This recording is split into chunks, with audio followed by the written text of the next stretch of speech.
Rated T for teen.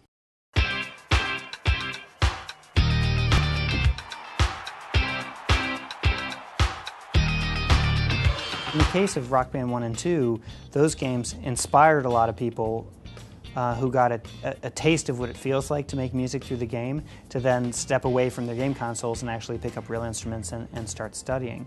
I think one of the goals of Rock Band Pro is actually to start to cultivate real musicianship within the game itself. In order to develop new gameplay, we've gone pretty heavy into Rock Band Pro and developed two new peripherals that we're calling a button guitar, which is a simulation of a real guitar with buttons on the neck that simulate the string and fret intersection. It allows you to make the same left-hand guitar shapes that you normally that you would make playing a real guitar. So it's a pretty good simulation and a pretty good teaching tool if you want to learn how to play the guitar. In that the buttons are easy to press, you don't have to develop calluses. So the left hand has buttons to simulate the left hand sort of chord positioning. You can play G chords, A chords, single notes, whatever. For the right hand or strumming hand, we actually have 6 simulated strings that will pick up where you pluck and translate that data into the game. So you can play chords, single notes, 2 notes, and we know where your hand is and what you're playing and can use that information to help you learn how to play guitar. It's pretty powerful and it's pretty awesome.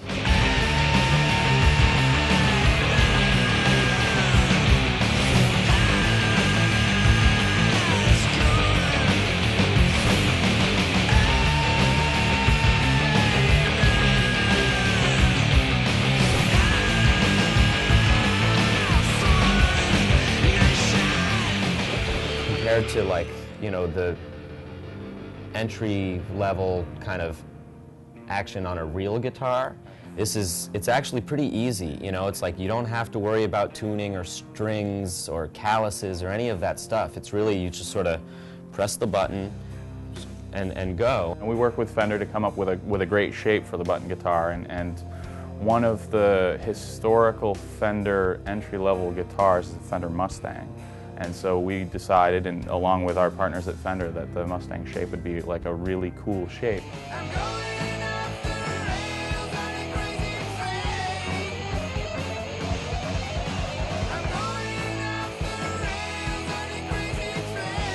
We are making a specially built Fender Stratocaster with some fingerboard technology that will allow us to sense, you know, again, your left hand positioning, and strum the strings will detect which strings you strum.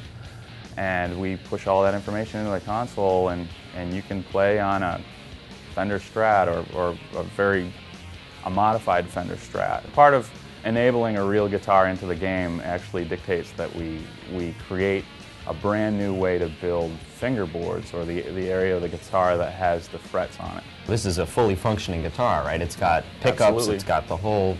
Pickups, audio outputs, volume pots, you know, strings. So you're playing the game, Tuning you're pegs. like doing your thing, and then you decide that you want to actually plug into an amp and play the song that you've been playing. Like, Yep. That's sort of the realization of Rock Band Pro in a nutshell, is, you know, oh, play the game, plug in the amp, play the song, and you know that's a pretty powerful thing. Both Pro guitars work equally well in the game.